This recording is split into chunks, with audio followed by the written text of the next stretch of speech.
Federico Arnias es presidente de la Mesa de Concertación para la Lucha contra la Pobreza, y él nos va a ayudar a entender cuánto se ha avanzado, si se han sentado bases para sacar de la pobreza a los peruanos, pero de una manera más sostenible, que creo que es la preocupación, no solo contar en las encuestas cuántos peruanos han pasado la línea que marca el ser pobre y el no ser pobre, sino cuántos van a quedarse del otro lado, que eso es importante. Federico, ¿cómo estás? Gracias por estar con nosotros. No, muchas gracias a ti por la invitación y por la posibilidad de saludar al país en estas fiestas patrias, ¿no? Es curioso porque cuando vemos las cifras de reducción de la pobreza en el país en los últimos 5 o 10 años... Hay una constante, sí, va mejorando. Y hay optimismo, sí, ¿no? Sin embargo, hay descontento también en ciertos sectores de la población, especialmente rural, y todavía vemos, por ejemplo, cuando hablamos... Claro, es imposible que la pobreza no exista, pero cuando hablamos de por ejemplo, del friaje, cuando empiezan las épocas del frío en el Perú, y uno empieza a enfrentarse a realidades increíbles, ¿no? Sí. El otro día conversábamos con Max Hernández y comentábamos que, claro, hay personas en el Perú que viven en tiempos distintos. Entonces, cuando tú dices el Perú avanza, hay otros que se han quedado en tu pasado, ¿no? Que viven en condiciones muy, muy precarias, ¿no? Creo que es una muy buena definición. Creo que parte del hablar del Perú como un país muy megadiverso es también reconocer que hay peruanos que viven en diversas épocas, ¿no? Así es. Empecé la semana en Huancavelica y la verdad es que las condiciones de vida de nuestros compatriotas peruanas de Huancavelica son muy, muy duras, ¿no? Con esas condiciones de frío, ni lavarse las manos provoca, ¿no es cierto? O sea, eso que es una buena práctica, no hay cómo ejercerla. Ustedes tienen una propaganda que muestra cómo el agua se congela, ¿no? Exacto. Y esas son las condiciones de vida de nuestras poblaciones, ¿no? Y claro, son poblaciones a las que les llegan como ráfagas así, pasajeras de modernidad, ¿no? De repente, no sé, una donación de ropa polar para abrigarse en invierno, pero no viven la cotidianidad de un país que está desarrollándose, ¿no? Ese es el desafío, o sea, lo que tenemos es que el crecimiento no ha tocado todo el país, ¿no? Y por tanto las oportunidades no las tienen todas y todos los peruanos en el territorio. Entonces nuestro desafío en este periodo es conectar con crecimiento con bienestar. Y lo que viene pasando en el país es que hay una brecha. Las tasas de crecimiento son muy altas, muy importantes, amenazadas eventualmente en un contexto de crisis, y hay que tener una buena política para sostener el crecimiento, pero simultáneamente hay que conectar crecimiento con calidad de vida, y eso pasa por empleo y por ingresos. Ese es el factor clave, ¿no? Claro, porque pero un porcentaje importante de lograr sacar de la pobreza a la población más inaccesible en nuestro país tiene que ver con programas de asistencia. La pregunta es, sí, de acuerdo, yo creo que hay un momento en que hay que asistir, hay que dar para que tengan lo básico, pero esa no es una salida real de la pobreza. A ver, hablamos del programa juntos, básicamente, ¿no? No estoy totalmente de acuerdo contigo en el sentido de lo siguiente, ¿no? Creo que la asistencia es un derecho. De acuerdo. Es un derecho de todas las personas a que la comunidad se preocupe por ellas. Y además, en este caso, estamos hablando de muchos escenarios de peruanas y peruanos que ocupan sectores del territorio que son vitales para el país. Entonces, sí, fronteras, por ejemplo, que siempre por supuesto, totalmente están absolutamente desatendidas, ¿no es cierto? Y como Estado y como sociedad deberíamos garantizar que esas peruanas y peruanos tengan todos los derechos debidamente garantizados. Entonces, la discusión está en el otro lado.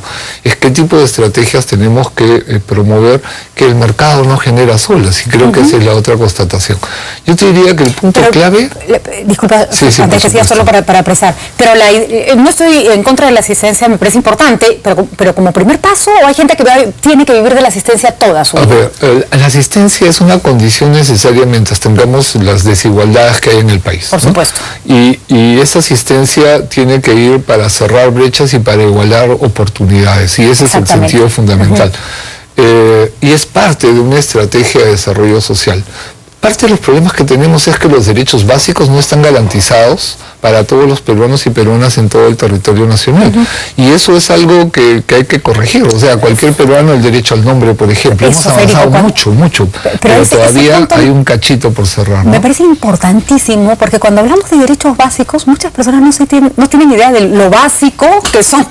Es decir, el derecho a tener un nombre, un DNI, ser alguien para el Estado peruano, para otra persona, ¿no? O el derecho a no morirte cuando estás embarazada. O sea, tenemos un problema de muerte materna, seguimos teniendo tantos tasas de mortalidad materna altas, ¿no? O el derecho a no embarazarte a los 12 años. Exactamente, ¿no? Tenemos un problema de embarazo adolescente. Aprovecho para entregarte el reporte último que hemos sacado. Sí, el tema que hemos estado... Sí, por eso lo comparto. Es muy tierna esa foto. Sí, la foto es triste. Así es. Es linda, pero es triste, ¿no? Exactamente. Pero allí tenemos un desafío como sociedad, porque las más altas tasas de embarazo adolescente las tenemos, por ejemplo, en la selva del país, ¿no es cierto?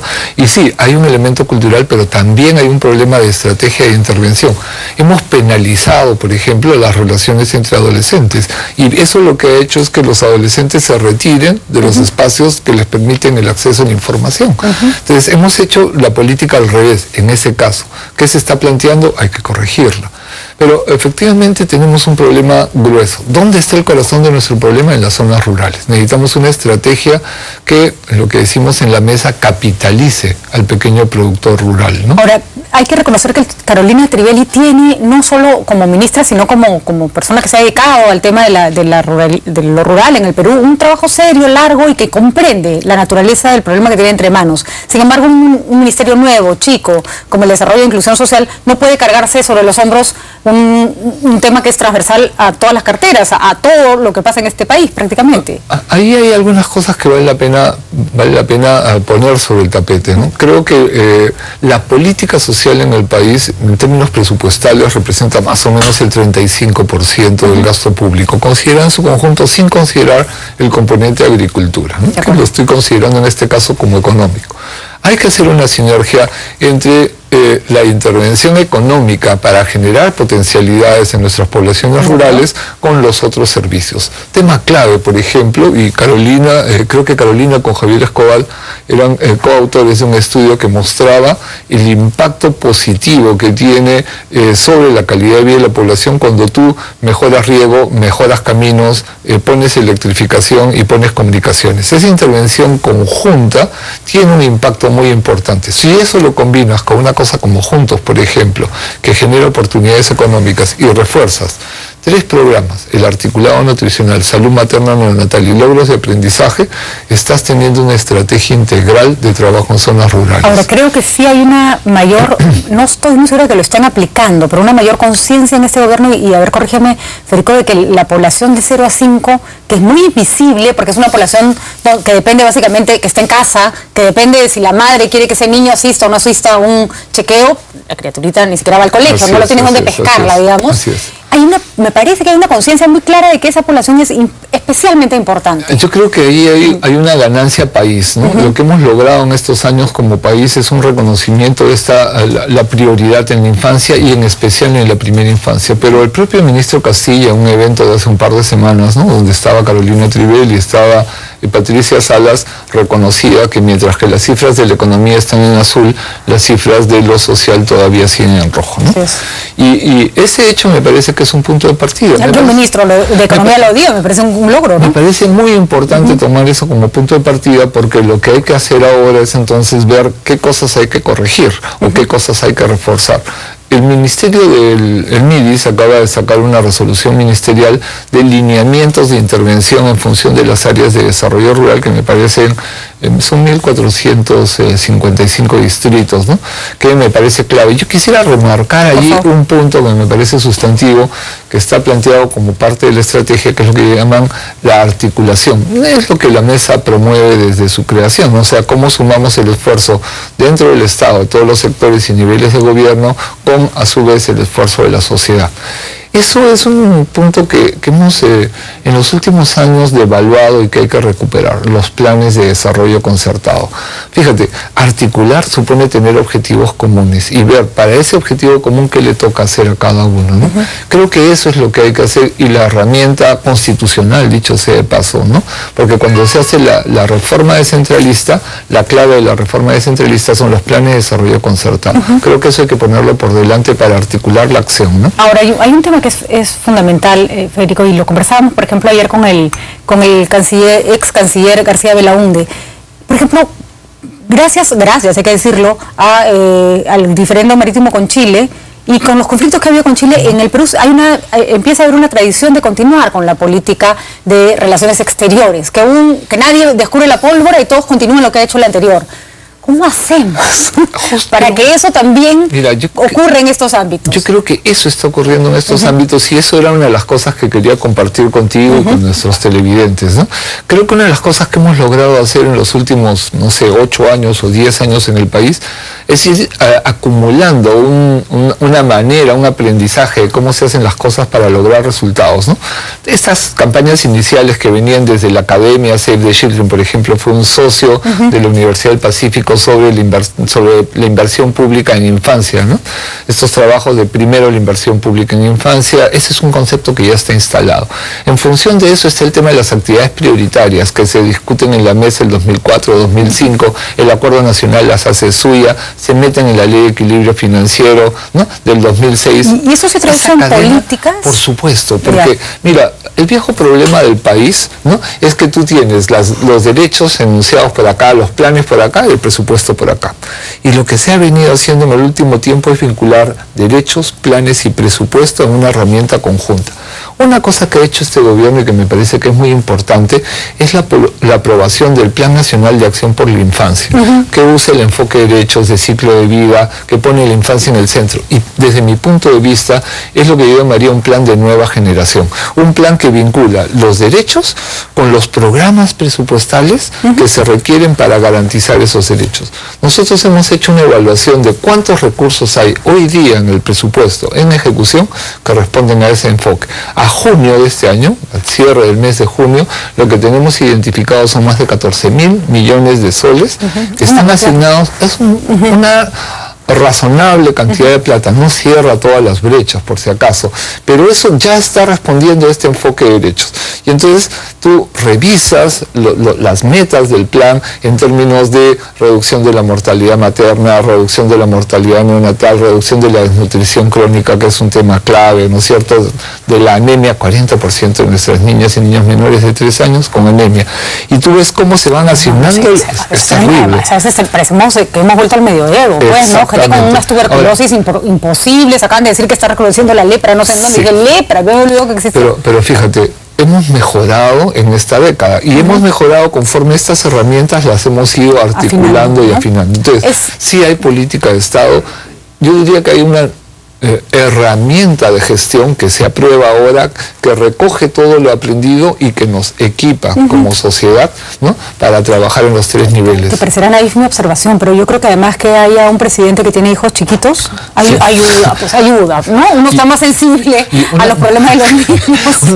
Una cosa bien interesante además en los últimos meses es esta discusión sobre los temas de castigo y de maltrato, que no es un tema secundario, fíjate. No, hay una preocupación en el gobierno y en los medios de comunicación, y eso quisiera subrayarlo también, por visibilizar cómo el maltrato, el castigo físico no es una forma adecuada de educación a nuestras niñas y niños, ¿no?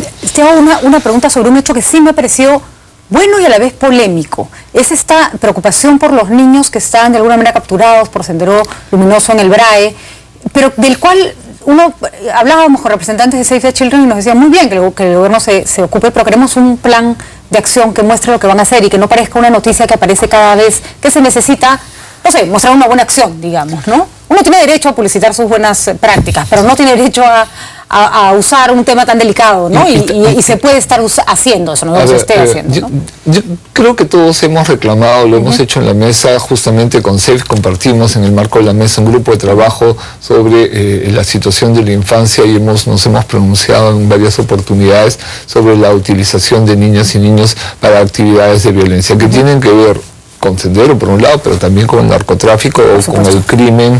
Y con la minería informal, y tenemos un montón de casos, ¿no? Entonces, ese es un tema que obviamente nos preocupa y nos parece clave, punto 1. Punto 2, nos parece muy importante que sea un objetivo de política el de recuperar a estas niñas y niños, en este caso específico, en manos de estos grupos narcoterroristas, ¿no? Eso nos parece sustantivo. Sí, por supuesto. Tercero, Una vez hecho eso, yo creo que hay que quitarle la visibilidad al asunto. Me vas a disculpar, porque hay que proteger los derechos de esas niñas y niños, ¿no? Así es. Y entonces, poner el foco sobre ellos, ¿no es cierto?, no creo que es la mejor manera. Hay que ponerla sobre los gestores de política, pero no aludiendo al caso particular. Entonces, sí creo que hay un desafío para los gestores de política de tener las herramientas adecuadas. Y eso en general, en general, ¿no? Yo siempre digo a los niños víctimas de bullying, no hay que exponerlos a la prensa, ni siquiera mucho a los familiares, porque empezamos a romper la intimidad. Me has leído el pensamiento, porque efectivamente el proteger el derecho del niño supone también el de no visibilizar a la familia. Porque si no, oye, no hay que tener mucho conocimiento. El apellido del papá, el apellido de la mamá, el nombre del niñito, ya lo identificaste. Por eso con Defensoría, que esos son aspectos sobre los que se deberían pronunciar, porque se están violando derechos fundamentales. Pero quizás ahí es un tema sobre el cual los medios podrían tener un acuerdo. Por supuesto. Yo creo que un acuerdo interno de los medios podría ser mucho más interesante como expresión de una práctica de responsabilidad frente a la situación de los niños. Por querer hacer bien, porque el objetivo es bueno, nos terminas dañando, ¿no? En todo caso, poner no el apellido de la familia, por ejemplo, ¿no? Hay formas de hacerlo sin... Así es, exactamente. Sin hacer visible la información, ¿no? Muy bien, Federico. Yo sé que tienes muchísima más información, tenemos que ir cortando, pero solo para cerrar en una palabra, ¿dirías que entonces en este aspecto de la lucha contra la pobreza está bien? Las cosas no necesariamente han avanzado todo lo que tendrían que avanzar, pero ¿estás optimista? Estoy preocupado, pero no por lo hecho, sino por los desafíos que vienen. O sea, un contexto de crisis internacional como el que tenemos, tradicionalmente la crisis a los que afecta primero es a los más pobres. Entonces sí creo que hay que tener una atención de una garantía, y sería en el debate, creo que en el debate del presupuesto, que es lo que viene en el segundo semestre, habría que poner alguna cláusula que proteja este gasto social básico y esta inversión para el desarrollo rural, que tiene que ser integral, y esas son nuestras preocupaciones en este periodo. Muy bien, y recordar que no es una cosa que tiene que resolver la ministra Trivelli, sino que se tienen que ponerle la mano al pecho todos los ministros. Una cosa en esa línea, creo que necesitamos hacer de un eslogan de un Perú sin hambre como un desafío claro. O sea, el mejor indicador del bienestar en el país va a ser que este 40% de niños con anemia, de 20% de niños con desnutrición crónica de 5 años...